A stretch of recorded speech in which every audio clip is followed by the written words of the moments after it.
Daily جنت میں اپنی ایک کوٹھی بنانی، اپنا ایک بنگلہ بنانا ہے، اپنا ایک محل بنانا ہے، ان کو بڑا کر کے بتائیں جنت میں آپ کے کتنے گھر بن گئے؟ میرے جی 5 گھر بن گئے، میرے 10 گھر بن گئے، آج میں نے 5 گھر بنا لی۔ وہ کیسے جی؟ فجر کی 2 سنتیں پڑھنی ہے، زور سے پہلے 4 سنتیں پڑھنی، زور کے بعد 2 سنتیں پڑھنی، مغرب کے بعد 2 سنتیں، اور عشاء کے بعد 2 سنتیں، بس یہ نماز ہے، یہ نماز ہے۔ ظہر کے بعد 4 سنتیں بھی ثابت ہیں، اور زور سے پہلے 2 سنتیں بھی ثابت ہیں۔ یہ نماز کے رکعات کی ویڈیو آپ کے سامنے آ جائے گی، وہاں پہ یہ وضاحت کر دی گئی ہے۔ عشاء کی اللہ کے لیے بچوں کو، لوگوں کو متنفر نہ کریں۔ عشاء کے پہلے 4 سنتیں کہیں کسی حدیث میں، کسی کتاب میں کہیں پہ موجود نہیں ہے۔ عشاء کے بعد 2 سنتیں پڑھ کے پھر 2 نفل پڑھنا، وہ 2 نفل کسی کتاب میں، کسی حدیث میں، کسی فضیلت میں کہیں پہ نہیں ہے۔ مغرب کے 2 سنتیں پڑھ کے 2 نفل بعد میں پڑھنا، وہ 2 نفل کسی کتاب میں، کسی حدیث میں، کسی سنت میں، کسی صحابی کے عمل میں کہیں نہیں ہے۔ ہم لوگوں نے اپنے اوپر ایکسٹرا بوجھ ڈال لیا ہوا ہے، اب سمجھتے ہیں کہ بچوں کو ہم کیا کریں، ہم فلاں کو کیا کہیں، کیا بتائیں۔ اصل میں ہمارے کچھ بزرگوں نے کہا تھا کہ فرضوں کی کمی نفلوں سے پوری ہوتی ہیں، لہذا ہر نماز کے ساتھ کم از کم 2 نفل پڑھتے رہیں۔ اب وہ بزرگوں کی باتیں، وہ لوگ جو بزرگ نے فرمایا، بزرگوں نے فرمایا، بزرگوں نے فرمایا، وہ بزرگوں کی باتوں میں لگے اگلی نسل نے آ کے اس کو قانون ہی بنا لیا۔ بھائی عشاء کی نماز 17 رکھتے ہیں، کون پڑھے گا بھائی 17 رکھتے ہیں؟ اب کسی بچے کو بولو 17 رکھتے ہیں، ابو جی 17 رکھتے میں کیسے پڑھوں؟ ایک دن پڑھ لے گا، دوسرے دن پھر کہے گا کیا؟ او بھائی بچوں کو عادت صرف فرض پڑھنے کی ڈالیں، ہاں ان کو ترغیب دیں، بیٹا فجر کے ساتھ 2 سنتیں بھی پڑھ لی کرو، بیٹا زور سے پہلے 4 سنتیں نہیں تو 2 سنتیں پڑھ لو، بیٹا زور کے بعد 4 سنتیں، اس کی ترغیب دو، کبھی پڑھ لے کبھی نہ پڑھے، کبھی پڑھ لے کبھی نہ پڑھے، کوئی حرج نہیں ہے۔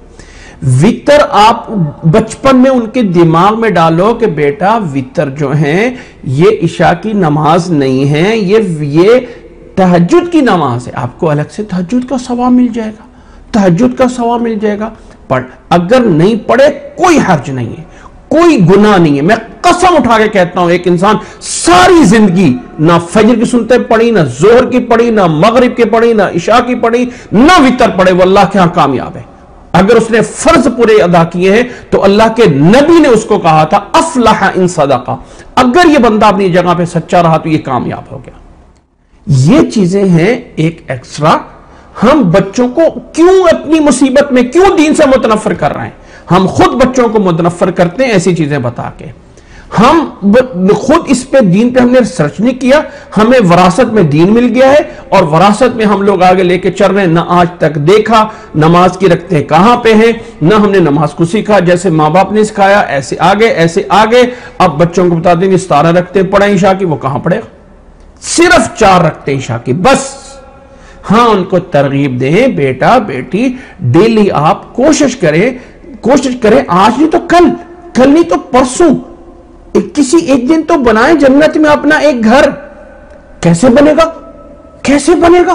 بھائی فجر کی 2 سنتیں بھی پڑھنی ہے سیم ڈیز میں، آپ کو زور سے پہلے 4 بھی پڑھنی ہے، زور کے بعد 2 بھی پڑھنی ہے، مغرب کے بعد 2 پڑھنی ہے، اور عشاء کے بعد 2 پڑھنی، بس۔ یہ 12 رکعتوں پہ نبی صلی اللہ علیہ وسلم نے فرمایا ہے، 12 رکعتوں پہ نبی صلی اللہ علیہ وسلم نے فرمایا ہے کہ جس انسان نے یہ 12 رکعتیں پڑھ لی اللہ تعالیٰ اس کو جنت میں گھر دے گا، جس نے نہیں پڑھی گھر نہیں ملے گا۔ کیا اس کو فرضوں کی وجہ جنت نہیں ملے گی؟ وہ الگ بات، وہ ملے گی۔ اب یہ نہیں کہا کہ جس نے یہ نہیں پڑھی، بھائی نہیں پڑھی تو نماز پھر بھی اس کی ہو گئی، ہم اس طرح کر کے بچوں کو لگائیں، اپنے ہاں اس کو اس طرح کر کے سمجھیں۔ ہم نے نماز کو اپنے اوپر جب پریشر کر کے ڈال لیا تو اب اس کو پورا کریں۔ اچھا پھر ہمارے ہاں ایک تصور بیٹھ گیا، بلکہ ہمیں سکھایا گیا یہ سنت موقدہ ہے، یہ سنت غیر موقدہ ہے۔ اچھا یہ سنت موقدہ کیا ہے؟ اچھا اب لفظ ایسا بولا گیا موقدہ، افسوس یہ ہے کہ کسی کو پتہ نہیں کہ موقدہ کا معنی کیا ہے۔ اور بھائی موقدہ کا معنی اس کی تاکید زیادہ کی گئی ہے، غیر موقدہ کا معنی اس کی تاکید نہیں کی گئی۔ اب نبی صلی اللہ علیہ وسلم نے اپنی حدیث کے الفاظ ہیں رحم اللہ رجلا صلی قبل العصر 4، اللہ اس شخص پہ رحم کرے جو عصر سے پہلے 4 رکعتیں پڑھ لے. اب دعا دے دی اللہ تعالیٰ، اگر پڑھتا ہے انسان تو فضیلت ہے. اب نبی صلی اللہ علیہ وسلم نے خود نہیں پڑھے، عصر سے پہلے 4 سنتے، بتا دی اللہ اس شخص پہ رحم کرے جو پڑھ لے. حتیٰ کہ مغرب سے پہلے بھی کہا، مغرب کے فرضوں سے پہلے بھی 2 نفل. آپ صلی اللہ علیہ وسلم کی بخاری میں روایت ہے، صلو قبل المغرب صلو قبل المغرب لمن شاء. تیسری بار فرمایا جو چاہے پڑھ لے، جو چاہے نہ پڑھے. پڑھو مغرب سے پہلے پڑھو. اب جب ٹائم ہے مسجد میں پہنچے، عموماً ٹائم دینا چاہیے تھوڑا سا مغرب کے اذان اور اقامت میں، کوئی 5 منٹ ہیں تو اب 2 نفل پڑھ لیں، نہیں ہے تو اب نہ پڑھیں. نماز اللہ کے لیے سمجھیں. نماز فجر کے 2 فرض ہیں، ظہر کے 4 فرض ہیں، عصر کے 4 فرض ہیں، مغرب کے 3 فرض ہیں اور عشاء کے 4 فرض ہیں. بس اونلی یہ نماز ہے.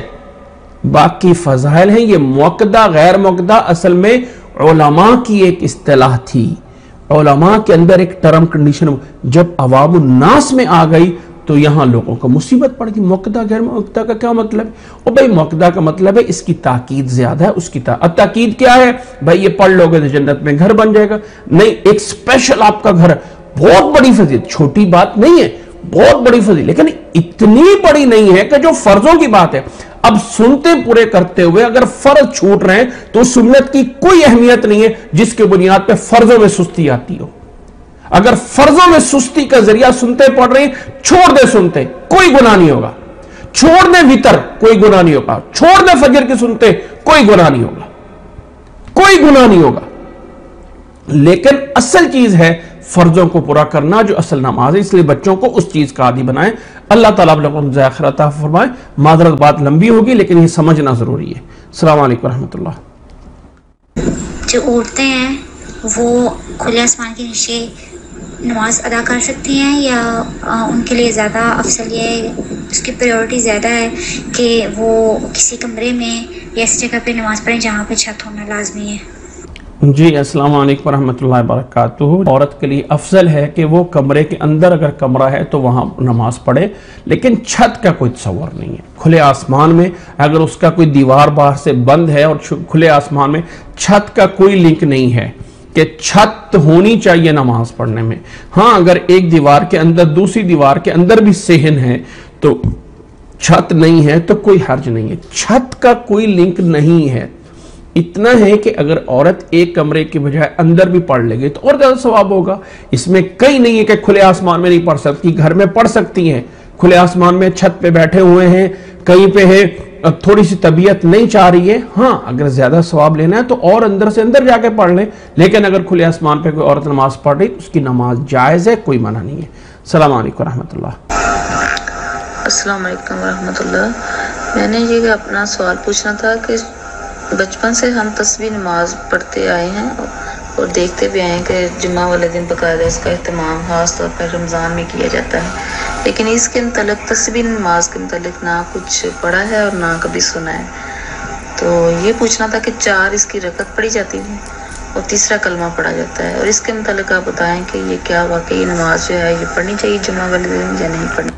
جی السلام علیکم ورحمۃ اللہ وبرکاتہ. نماز تسبیح جائز ہے. اس کے متعلق ہمارے یہاں یوٹیوب پہ ویڈیو موجود ہے، آپ اس میں نماز تسبیح کا طریقہ اس نام سے الاحسان صاحب ٹی وی لکھتے ہیں، اس پہ سرچ کر لیں، آپ کو مل جائے گی. یا الاحسان ٹی وی کے چینل آپ سبسکرائب کریں، اس میں نماز تسبیح کا طریقہ اس کا سارا کچھ پڑھا ہوا دیکھ. نماز تسبیح پڑھی جائے، اس کا جمعے سے کوئی تعلق نہیں ہے. یہ جو جمعے والے دن عورتوں کے لیے الگ سے اہتمام کیا جاتا ہے نماز تسبیح کا، اس کا کوئی تعلق نہیں. اگر وہ کریں گے تو یہ بدعت ہے. ہاں اس کو اپنے طور پہ اللہ کے نبی نے کہا تھا عمر میں 1 دفعہ پڑھ لیں، یا کم از کم یعنی روزانہ پڑھ لیں، یا کم از کم ہفتے میں 1 بار، یا مہینے میں 1 بار، یا سال میں 1 بار، یا عمر میں 1 بار اس کو پڑھ لیں. یہ اصل طریقہ ہے. اس کا جمعے سے کوئی لنک نہیں ہے. اور جو جمعے والے دن اس کو خاص طور پہ ثواب سمجھ کے پڑھاتے ہیں یا جماعت کرائی جاتی ہے تو وہ بدعت ہے، وہ جائز نہیں ہے. باقی اس کا طریقہ جو ہے 4 رکھتے ہیں، اور اس میں جو ہے وہ تیسرا کلمہ جو ہے وہ جیسے اس میں باقاعدہ 15 دفعہ سب جگہوں پہ ہے، وہ اس کا پورا آپ کو 10 دفعہ جو ہے شروع میں 15 دفعہ پھر 10 دفعہ، وہ سارا طریقہ ایک ویڈیو میں موجود ہے، آپ اس کو دیکھ سکتے ہیں. السلام علیکم ورحمۃ اللہ. جی السلام علیکم. سوال یہ ہے کہ اگر نماز کے دوران وضو ٹوٹ جاتا ہے تو کس طرح نماز سے نکلیں؟ کیا سلام پڑھنا ہوتا ہے دونوں طرف منہ کر کے؟ تو آپ پلیز بتا دیجیے. جی السلام علیکم ورحمۃ اللہ. اگر نماز میں وضو ٹوٹ جائے نماز وہیں پہ ختم ہے. اب سلام پھیرنے کی کوئی ضرورت نہیں ہے کہ آپ کا وضو ٹوٹ گیا اور آپ بولیں السلام علیکم ورحمۃ اللہ. نہیں، اس کی کوئی ضرورت نہیں. جیسے وضو ٹوٹا نماز وہیں پہ ختم ہوگی. اب دوبارہ جا کے وضو کر کے آئیں اور وہاں سے شروع کریں. یعنی جو وضو کا ٹوٹنا ہے وہی نماز کا ختم ہونا ہے. اب اس کے لیے سلام پھیرنا اس کی کوئی ضرورت نہیں ہوتی ہے. السلام علیکم ورحمۃ اللہ. السلام علیکم ورحمۃ اللہ وبرکاتہ.